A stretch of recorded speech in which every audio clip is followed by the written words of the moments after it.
नमस्कार, स्वागत छ तपाईहरुलाई रितास किचनमा। आज हामी आलु चना मसलाको रेसिपी लिएर आएका छौं। यो आलु चनालाई तपाईहरुले चिउरा भुजासँग नास्ताको रूपमा अथवा भात रोटीसँग खानाको रूपमा सर्भ गर्न सक्नुहुन्छ। यो आलु चनालाई तपाईहरुले छोला चाट बनाएर चाटको रूपमा पनि सर्भ गर्न सक्नुहुन्छ। आज म तपाईहरुलाई यस्तै मिठो चना मसला बनाएर देखाउँदै छु। भिडियो ध्यान दिएर हेर्नु होला र भिडियो मन पर्यो भने लाइक र साथीहरुसँग शेयर गरिदिनु होला। साथै हाम्रो च्यानललाई सब्स्क्राइब पनि गरिदिनु होला।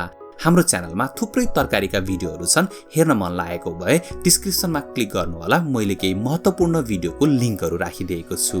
आउनुस् फटाफट सुरु गरौँ आजको यो रेसिपी। आजको रेसिपी बनाउनलाई हामीले 300 ग्राम कालो चना प्रयोग गरेका छौं। कालो चना लोकल चना हो। यो चना गाउँघरको जुनसुकै पसलमा पनि किन्न पाइन्छ। कालो चनाको सट्टामा तपाईले सेतो खालको काब्ली चना पनि प्रयोग गर्न सक्नुहुन्छ। हामीले यो चनालाई भिजाएर रातभरि छोडिदिएका थियौं। तपाईसँग समय कम छ भने पनि तपाईले 6 घण्टा चाहिँ यसलाई भिजाएर छोड्नु पर्ने हुन्छ। अब हामी यो चनालाई एउटा प्रेसर कुकरमा ट्रान्सफर गर्दै छौं र यसलाई हामीले 2 सिटी लगाउनु पर्ने हुन्छ। चनामा थोरै पानी बढी हाल्नु होला, त्यसो गर्दा चना राम्रोसँगले पाक्छ। र यदि तपाईहरुको बच्चाले आलु बिना भात खाँदैनन् भने 4-5 वटा मसिनो खालको आलु पनि एड गरिदिनु होला। यो आलु डुब्ने गरी पानी राख्नु होला, नत्र आलु राम्रोसँगले पाक्दैन। अब यसमा हामी थोरै नुन पनि एड गरिदिन्छौं र साथसाथै हामी यसमा थोरै तेल पनि एड गरिदिन्छौं। यसरी तेल एड गर्यो भने कुकरबाट पानी उम्लेर बाहिर निस्कदैन। अब कुकरको ढक्कन बन्द गरिदिनुस् र अनि त्यसपछि यसलाई हामी सानो आगो बनाएर लगभग 2 सिटी लगाउँछौं। 2 सिटी लगाउँदा चना एकदम ठिक्क भएर पाक्छ। ठण्डा हुनलाई साइडमा राखिदिनुस् र त्यही बीचमा आउनुस् हामी फटाफट ग्रेभी पनि बनाएर तयार पार्छौं। आजको ग्रेभी बनाउनलाई हामीले 2 वटा प्याज, 2 वटा ठूलो साइजको टमाटर, थोरै अदुवा लसुन, 1 मुठी जति धनियाको पत्ता अनि 3 वटा हरियो खुर्सानी प्रयोग गरेका छौं। यी सबै सामग्रीहरुलाई भिडियोमा देखाएसर नै मसिनो हुने गरी काट्नु होला। अनि हामी मसला पनि हेरौं त। मसलामा हामीले 1.5 सानो चम्चा धनियाको धुलो, त्यसैगरी 1 सानो चम्चा जिराको धुलो, जिरा र धनिया मिसिएको छ भने त्यो प्रयोग गर्दा पनि हुन्छ। आधा सानो चम्चा बेसार, त्यसैगरी आधा सानो चम्चा खुर्सानीको धुलो, यदि मन पर्दैन भने खुर्सानी नहाल्दा पनि हुन्छ। आधा सानो चम्चा गरम मसाला र आधा सानो चम्चा कश्मिरी मिर्च प्रयोग गरेका छौं। यी मसलाहरु मध्ये तपाईसँग कुनै एउटा विशेष मसला छैन भने केही हुँदैन, तपाईसँग जे मसला छ त्यही नै प्रयोग गर्नु होला। चनाको तरकारी थोरै मसला हालेर पनि एकदमै मिठो हुन्छ। अब हामीले एउटा कराई बसालेका छौं र कराईमा 2 ठूलो चम्चा जति तेल एड गरिदिएका छौं। तेल हल्का तातिएपछि अनि हामीले यसमा 1 सानो चम्चा जति होल जिरा एड गरिदिएका छौं। हामीले जिरा फुराउनु पर्ने हुन्छ र जिरा पड्किन थालेपछि अनि हामी यसमा तेजपत्ता एड गरिदिन्छौं। तेजपत्ता र जिराले एकदमै राम्रो स्वाद दिन्छ। यदि तपाईलाई पिरो मन पर्छ भने यसमा 2 वटा जति सुक्खा खुर्सानी पनि एड गर्न सक्नुहुन्छ। अब हामीले यसमा प्याज एड गरिदिन्छौं र यो मसिनो गरी काटेको प्याजलाई हामीले 4-5 मिनेट चलाउँदै फ्राई गर्नुपर्ने हुन्छ। यो प्याजलाई हामीले सफ्ट हुन्जेलसम्म फ्राई गर्नुपर्ने हुन्छ। तपाईले भिडियोमा देख्न सक्नुहुन्छ प्याज हल्का फ्राई भएर तयार भइसकेको छ। अब हामी यसमा अदुवा लसुनको पेस्ट एड गरिदिन्छौं। अदुवा लसुनको पेस्टलाई पनि तपाईले प्याजसँगै 2 मिनेट जति फ्राई गर्नुपर्ने हुन्छ।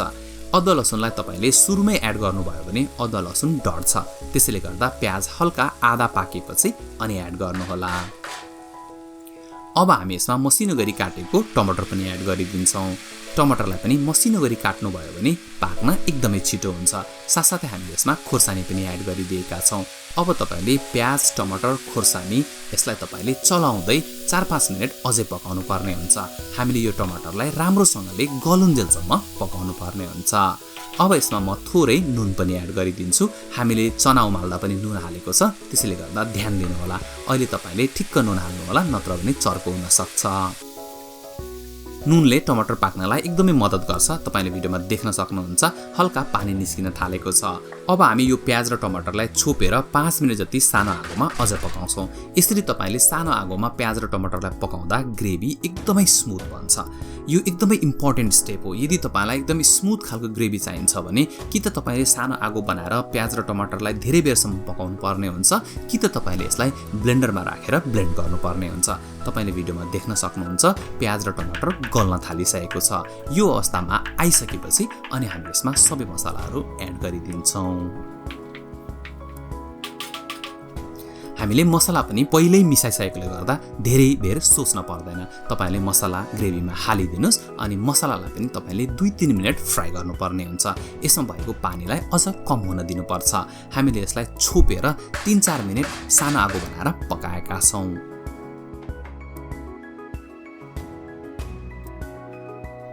3-4 मिनेटपछि प्याज, टमाटर र मसला यस्तो देखिन थालेको छ। तपाईले भिडियोमा देख्न सक्नुहुन्छ प्याज, टमाटर र मसलाबाट मोइस्चर एकदमै कम भइसकेको छ र यो एकदमै राम्रोसँगले फ्राई पनि भइसकेको छ र तपाईले फेदमा देख्न सक्नुहुन्छ यो डढेको पनि छैन। यसरी तपाईले प्याज, टमाटर र मसला फ्राई गर्नुभयो भने चना मसलाको स्वाद पनि एकदमै बढ्छ। अब हामी यसमा सबै बोइल गरेको चना एड गरिदिन्छौं र साथसाथै हामी यसमा आलु पनि एड गरिदिन्छौं। यदि तपाईहरुले यो चनालाई एकदमै सुक्खा सर्भ गर्न चाहनुहुन्छ भने तपाईले यो आलु र चनालाई यसरी नै सानो आगो बनाएर लगभग 5 मिनेट जति चलाउँदै फ्राई गर्नुहोला। त्यसपछि यसलाई एकदमै सुक्खा तपाईले चिउरासँग, भुजासँग सर्भ गर्न सक्नुहुन्छ। तर यदि तपाईलाई थोरै रस पनि मन पर्छ भने यसमा थोरै पानी एड गरिदिनु होला। अब पानी पनि तपाईले थोरै एड गर्दा पनि हुन्छ र अलिकति बढी एड गर्दा पनि हुन्छ। थोरै पानी एड गरेर हल्का रससँग तपाईले चिउरासँग, भुजासँग सर्भ गर्न सक्नुहुन्छ र यदि तपाईले अलिक बढी पानी एड गर्नुभयो भने यसलाई चाहिँ तपाईले एकदम पातलो रससँग छोलाको रूपमा तपाईले सर्भ गर्न सक्नुहुन्छ। त्यसैले तपाईले कति पानी हाल्ने त्यो तपाईमा भर पर्छ। चना मसलामा पानी हालिसकेपछि अनि तपाईले यसलाई छोपेर सानो आगोमा 10 मिनेट जति पाक्न दिनुपर्छ। 10 मिनेट जति यो सानो आगोमा पाकिसकेपछि यो रेडी हुन्छ अनि तपाईले यसलाई सर्भ गर्न सक्नुहुन्छ। तपाईले भिडियोमा देख्न सक्नुहुन्छ हल्का बढी पानी जस्तो देखिएको छ, तर यो सेलाएपछि अझ बाक्लो हुन्छ। त्यसैले गर्दा अलिकति बढी पानी हुँदा नै तपाईले आगो बन्द गर्नुहोला। अब हामी यो चनामा अन्तिम कुरा त्यो भनेको थोरै हरियो धनियाको पत्ता एड गरिदिन्छौं र धनियाको पत्ताले एकदमै राम्रो स्वाद दिन्छ। तपाईले अब यसलाई एकपटक राम्रोसँगले मिक्स गर्नुस् अनि त्यसपछि आफुलाई मन पर्ने स्टाइलमा तपाईले सर्भ गर्न सक्नुहुन्छ। म तपाईलाई आज प्लेटिङ गरेर पनि देखाउँछु। ल हेर्नुस् त, हेर्दैखेरि खाउँ लाग्ने चना मसला बनेर तयार भइसकेको छ। तपाईहरुले यो चना मसलालाई चिउरासँग, भुजासँग अथवा भात रोटीसँग यसलाई सर्भ गर्न सक्नुहुन्छ। तपाईहरु पनि यो भिडियो हेरेर यसरी नै चना मसला बनाउने प्रयास गर्नुहोला अनि त्यसपछि कस्तो भयो कमेन्ट गरेर भन्न चाहिँ नबिर्सिनु होला। आजको रेसिपी तपाईहरुलाई कस्तो लाग्यो?